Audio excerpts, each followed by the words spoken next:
Yo, welcome back to another video. We ready to get right into it. Let's not waste no time.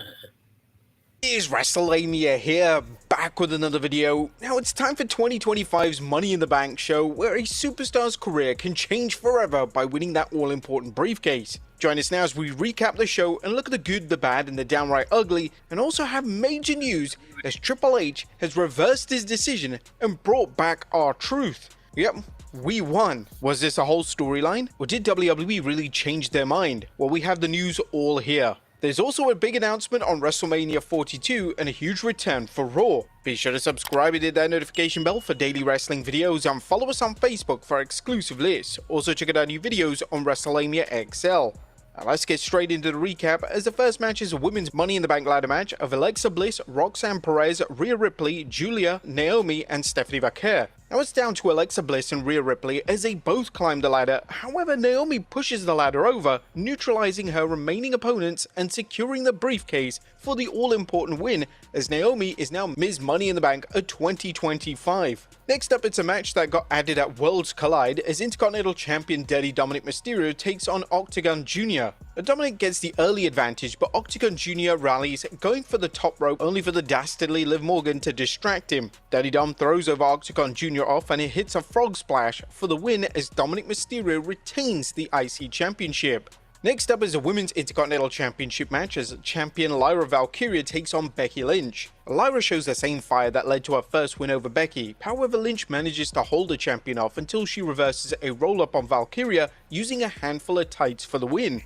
Becky Lynch is the new Women's Intercontinental Champion. Now, the match stipulation states that Lyra has to raise Becky's arm in victory, and Becky demands it, along with demanding Valkyria place the title right around her waist. The ex-champion does, but then lays out Lynch with a German suplex and a finisher, Nightwing. Next up is a men's Money in the Bank ladder match as Solo Sikoa, LA Knight, Penta, Seth Rollins, Andrade, and El Grande Americano try to get that all-important briefcase. Now it's a night of anything goes as all 6 superstars vie for the briefcase.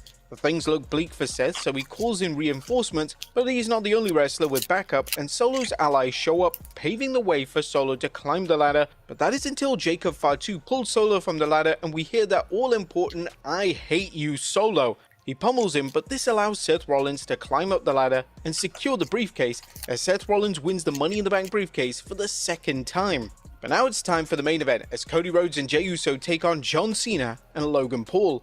John Cena and Logan Paul show remarkable teamwork for a duo as a new team, isolating Jey Uso and wearing him down. However, Cena and Paul's egos eventually clash, giving Jey a chance to make the hot tag. Still, the heels are poised to win after Cena nails Cody with the Undisputed Championship behind the referee's back. Unfortunately, there's a mystery man who runs into the ring and manages to spear John Cena and clobber him with the championship belt. Who is this mystery man? Well, it's R-Truth. Yes, Truth is back in WWE, but what's the real story behind it? Well, more on that in the news, but Cody manages to capitalize, landing Crossroads for the win as Cody Rhodes and Jey Uso close out Money in the Bank as the winners. Now, that was a quick recap of the show. What about the good, the bad, and the downright ugly? Well, we always start off with the good as number 1, solid storytelling. And Money in the Bank featured fantastic wrestling as fans always expect, but it also featured something that's been missing in a while: solid storytelling. Whether it was Becky Lynch resorting to cheating to prove that she was better than Lyra Valkyria, John Cena and Logan Paul's egos inevitably colliding, R-Truth returning and getting some well-deserved payback on his childhood hero, or Solo calling for backup after Bron Breakker and Bronson Reed showed up to help Seth Rollins, and also getting screwed over by Jacob Fatu, there were a huge amount of storylines that just played out on one show, and there was a surprising amount of things that really just made sense. Number 2, Cena can't handle the truth. Now, R-Truth shocked the WWE Universe tonight when he showed up to get some much-needed payback on his childhood hero. Truth, who was defeated by Cena at Saturday night's main event, returned the favor, preventing the Undisputed Champion from stealing a win over Cody Rhodes or Jey Uso. This by far was the most perfect way to close out the show, with a huge surprise like this. Number 3, a legendary Women's Money in the Bank match. Was this year's women's ladder match as good as last year's? Well, that's a really tough call, but we do think that last year's was slightly better. But one thing is clear, this year's match had a star-studded array of veterans and newcomers, making it one for the ages. This match was booked so fans had to think it was anyone's for the taking. Looking at the lineup, WWE had a tough decision to make, but it definitely made the right call in giving Naomi the win.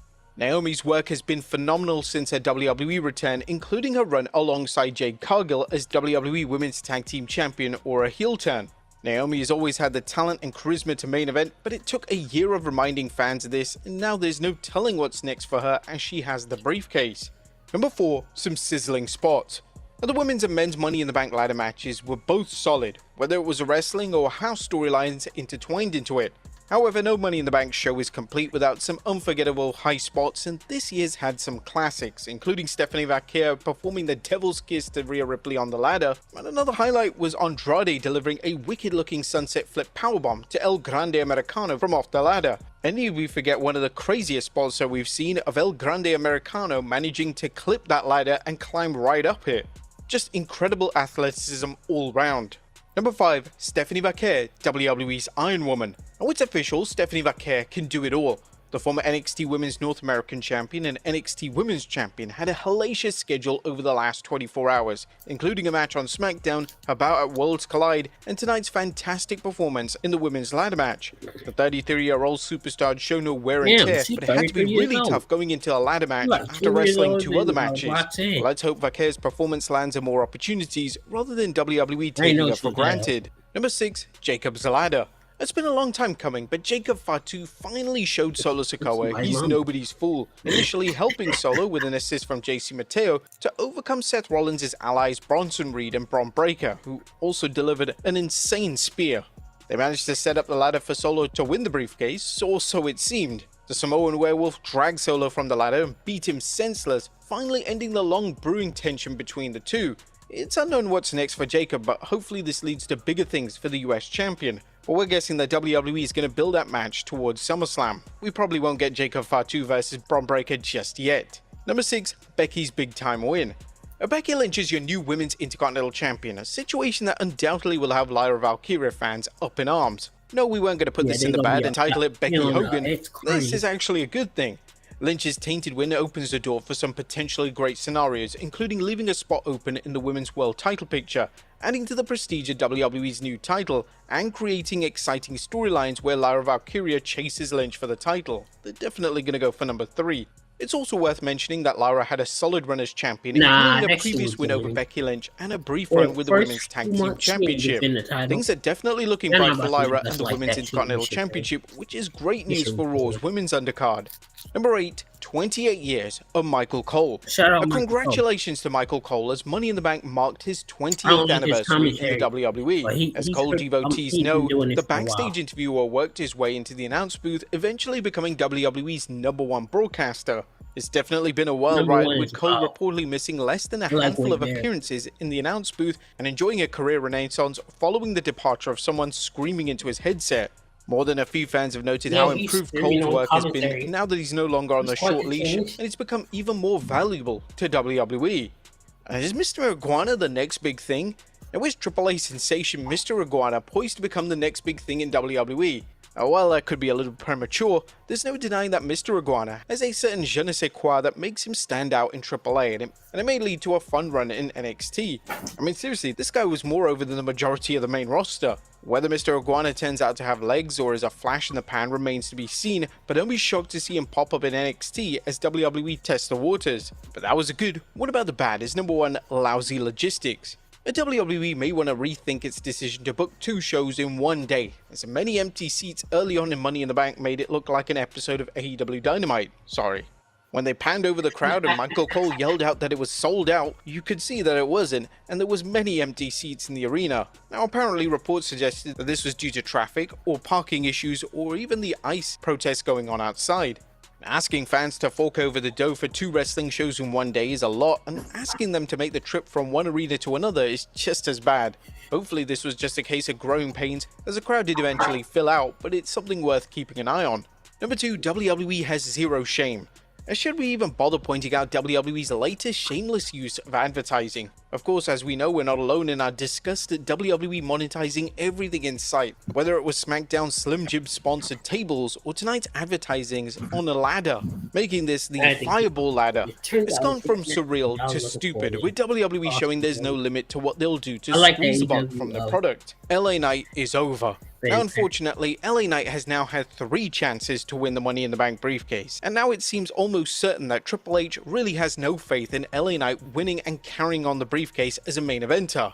Many people think that this is a Jey Uso situation, where we just gotta wait and see and WWE will eventually put their faith in him. However, that's just not gonna happen at this stage. LA Knight is well over 40, and this really was the last chance for him to be put into that main event scene. Yeah, WWE evidently went with Seth Rollins. That was nothing downright ugly, as both Money in the Bank ladder matches delivered as usual. Money in the Bank has become WWE's Royal Rumble due to the matches selling the stipulation matches. Nonetheless, WWE didn't phone the rest of the show in, and all 3 matches ranged from good to above average, making this one of WWE's best PLEs in recent memory. Even the main event, which went on maybe a bit too long, saved itself with R-Truth's return and the wild antics that happened at the end. But what you guys think of Money in the Bank? Let us know in the comments down below. Now let's move on to the news. Our first story looks at R-Truth returns to WWE and Triple H listens to the fans. There seems to be plenty of confusion following R-Truth's appearance at the end of Money in the Bank, as fans are wondering whether Truth was really released from WWE. As this didn't come from any dirt sheets, this came from Truth himself, who tweeted out the news saying that he'd been released and his contract was not going to be renewed. But now, since we saw the return of R-Truth at Money in the Bank, some fans are wondering whether they were worked or whether we were worked. One fan asked Fightful Select Sean Ross Sapp whether Truth's alleged departure was a work, with Sapp replying, "If it was, he worked people in the company in private conversations, which I don't expect is what happened." However, PW Insider outlined the real Truth and reported that Truth is now officially back in WWE and will use his real name Ron Killings, at least for now. The current belief is that WWE made the decision to bring him back within the last 72 hours. Corey Hayes of BodySlam.net also added they decided to bring Truth back after the backlash from employees and fans. WWE definitely could not ignore the negative backlash regarding R-Truth's release. Fans had hijacked Raw, SmackDown, and even NXT. There was no way that they could ever ignore the backlash, and it seems that finally they listened to the fans, which was a great move. Next up, WrestleMania 42 location announced. Now it's official, WrestleMania 42 is returning to Las Vegas in 2026, and WWE has announced an official date. WWE aired a hype video with Triple H announcing WWE is doubling down by booking WrestleMania 42 on 18th and 19th April. This is the first time that WWE's booked WrestleMania back-to-back in the same city since WrestleMania 4 and 5 were held in Atlantic City. And also, Nikki Bella is returning to WWE. And in other news, Nikki Bella's long-rumored return is no longer the stuff of speculation, as fans just recently learned that Bella is booked to appear at the 9th June edition of Raw. Could this lead to Bella competing at WWE's upcoming Evolution PLE? What do you guys think? Let us know in the comments down below, and I'll see you next time with some more wrestling content. She just had that abuse case. Now she back. It seems I heard she was the one doing the abusing. Anyways, we're gonna get out of here. Appreciate y'all for watching. I'm gonna see y'all in the next